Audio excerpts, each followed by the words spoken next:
जय गुरु जी, शुकराना गुरु जी, अनंतम अनंतम शुकराना गुरु जी, लख लख बार शुकराना गुरु जी। सारी संगत को गुरु जी की प्यारी संगत जी को जय गुरु जी। संगत जी, आज मैं आप सबको गुरु जी की बेटी उनकी भक्त का एक ऐसा सत्संग सुनाने वाला हूँ जिस सत्संग में उन्होंने साझा किया है कि कैसे उनके अंधकार जीवन में गुरु जी ने ज्योत जलाई। बहुत ही प्यारा, बहुत ही ब्लेस्ड सत्संग होने वाला है। सत्संग को अंत तक ज़रूर सुनिएगा, क्योंकि कहते हैं जो भी सत्संग सुनता है या सुनाता है, दोनों को गुरु जी बहुत सारी ब्लेसिंग्स, बहुत सारा आशीर्वाद देते हैं। संगत जी, सत्संग को स्टार्ट करने से पहले हम गुरु जी का मंत्र जाप करेंगे। ओम नमः शिवाय, शिवजी सदा सहाय। ओम नमः शिवाय, गुरु जी सदा सहाय। संगत जी, आंटी जी कहती हैं, मनुष्य के जीवन में कुछ ऐसी घटनाएं होती हैं जिनको सहते हुए यही कहा जा सकता है कि संभवतः ईश्वर की यही इच्छा थी।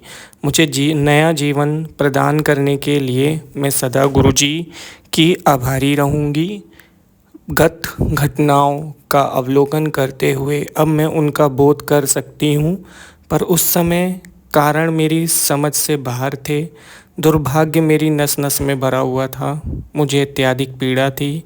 मेरे जीवन का हर अंग भौतिक और मानसिक व्यथा से परितप्त था। यद्यपि गुरुजी ने आकाशदीप बनकर मेरे जीवन में प्रवेश किया था, मुझे अपने अंधकार और निराशा के अतिरिक्त कुछ दृष्टिगोचर नहीं था। ब्रिटेन के मैनचेस्टर शहर में जन्म लेकर मैं जन्मजात अस्थमा, विसर्प, एक्जिमा और हृदय में छिद्र जैसे रोग से पीड़ित थी। मेरा बचपन मेरी अभिभावकों और स्वयं मेरे लिए अति कष्टदायी रहा था। यद्यपि स्वास्थ्य के सुकर्मों के कारण मेरी जीव शक्ति अपराजेय थी और मुझे अपने साथियों से अधिक सहन करना पड़ता था। अपने कलेशों के कारण मुझे बचपन में ही छोटे मोटे दुखों का सामना करना आ गया था। मुझे अपने 10 वर्ष पूर्ण होने के शंका थी, पर भाग्य ने साथ दिया। दूसरी ओर मेरे माता पिता सदा संदिग्ध अवस्था में रहते थे, क्योंकि हृदय रोग विशेषज्ञ ने मेरे बारे में भयभीत करने वाला चित्रण किया था। स्वस्थ और प्रसन्न रहकर जीवन के सब आनंद उठाते हुए मैंने अपने किशोर अवस्था के वर्ष बिताए। 22 वर्ष की आयु में विवाह के उपरांत मैं दिल्ली आ गई। दुर्भाग्यवश दुखों के घनघोर बादल पुनः मेरे जीवन में आ गए। हर बदलते मौसम के साथ मेरा दमा अति कष्टदायी हो जाता। हर बार मुझे चिकित्सालय में दाखिला कर स्टेरॉइड इंजेक्शन दिए जाते थे। दमे से बचने के मेरे सब प्रयत्न विफल होते देखकर मैं हताश हो गई। 1997 में मुझे दमे का सबसे कठोर जानलेवा आक्रमण हुआ और अंततः मैंने हार मान ली। मुझे याद है कि मैं अपने हृदय में प्रार्थना कर रही थी कि यह अंतिम हो, क्योंकि मैं और सहन नहीं कर सकती थी। उन्हीं दिनों मुझे पूर्ण शरीर पर भयानक त्वचा रोग हो गया। बायोप्सी से पता लगा कि वह कर्कट रोग कैंसर है। चूँकि इससे मेरे परिवार को आघात पहुंचता, यह समाचार मैंने उनको नहीं दिया। मेरे जीने की समस्त आशा समाप्त हो चली थी। मेरा आगे का मार्ग बंद हो चुका था। अचानक उस अंधेरी रात्रि में गुरुजी ने अपनी दिव्य ज्योत प्रज्वलित करी। हर बार उनके पहले दर्शन की बातें याद करते हुए मुझे अपने मन में उठी सब भावनाएं याद आ जाती हैं। सौभाग्य से उस दिन वह अकेले बैठे हुए थे जब मैं अपनी एक मित्र, जिसने उनसे मिलने का आग्रह किया था, के साथ उनके यहाँ पहुँची। उनकी उपस्थिति में मैं भाव विफल हो गई। मुझे उस जीवन भर भटकते हुए शिशु की भांति लगा जिसे अंत में अपनी माँ का आश्रय और सुरक्षा मिल गई हो। उन्होंने उसी समय मुझे अपना संरक्षण प्रदान किया। यथार्थ में मैंने पहली बार पवित्र प्रेम का अनुभव किया था। उसमें ना कोई प्रतिबिंब था, ना ही कोई अन्य चाहत। मुझे घर के सदस्य की भांति उन्होंने प्रतिदिन संगत में आने को कहा। मौसम चाहे जैसा भी हो, मैं संगत में पहुंचकर उनके अनगिनत भक्तों में बैठ जाती थी। उन दिनों मुझे असहनीय वेदना रहती थी। मेरी त्वचा से रक्त और पीप पस का स्राव बना रहता था। मानसिक रूप से विचलित होने के कारण मुझे समूह में घुटन भी होती थी। जैसे जैसे समय बीतता गया, गुरुजी ने दया कर मेरी आंतरिक परिवर्तन आरंभ कर दिया। मेरे मन से द्वेष और वैर के भाव समाप्त हो गए और मैंने अपनी इस दशा से समझौता करना सीख लिया, क्योंकि अब मैंने उसे स्वीकार कर लिया था। मैं उस अवस्था में भी संतुष्ट थी। रोग समाप्त हो जाएंगे ऐसा विश्वास मुझे नहीं था। मात्र गुरुजी का साथ और उनकी ऊर्जा को ग्रहण कर मेरी अंतः शक्ति बढ़ गई। मुझे इससे अधिक आशा भी नहीं थी।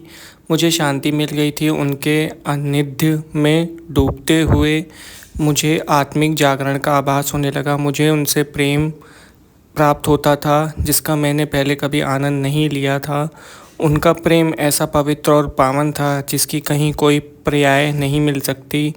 बिना किसी नागा के हर संध्या को मैं उनकी ओर प्राकृतिक सहजता से खिंची चली जाती थी। उस महत्वपूर्ण दिन उन्होंने सामने अपने पास बुलाया और पंजाबी में कहा, जिससे मैं अनभिज्ञ थी, कि उन्होंने मुझे नींबू की भांति निचोड़ दिया है और अब वो मेरा रोग दूर करेंगे। यह देखने के लिए कि मैं उनकी कृपा के योग्य हूँ अथवा नहीं, उन्होंने मेरे धैर्य का परीक्षण कर लिया था। उस दिन हृदय में आशा और उमंग भरे हुए घर पहुँची। पिछले कुछ महीनों में जब मेरी त्वचा तप्त रहती थी, मैं अपना प्रतिबिंब देखने से कतराती थी।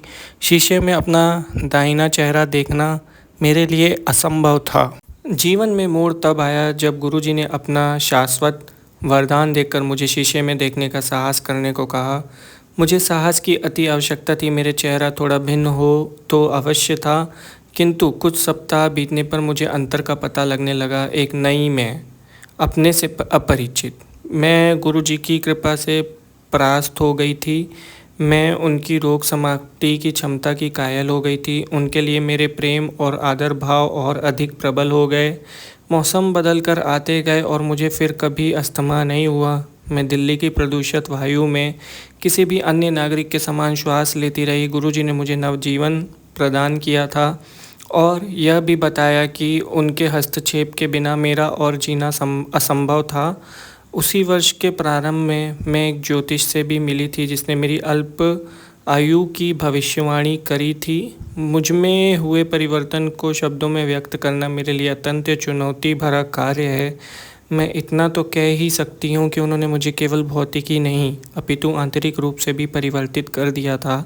एक लंबे अंतराल के पश्चात शब्दों को अभिव्यक्ति दे तो मुझे अपनी त्वचा में अपना शरीर अच्छा लगने लगा। गुरुजी यदा कदा अपने भक्तों के परीक्षण करते रहते हैं। मानव अपनी स्वार्थी प्रकृति के कारण कामना पूर्ण होने पर पिछली बातें भूल जाता है, पर गुरुजी की कृपा तो जन्म जन्मांतर सदा बनी रहती है।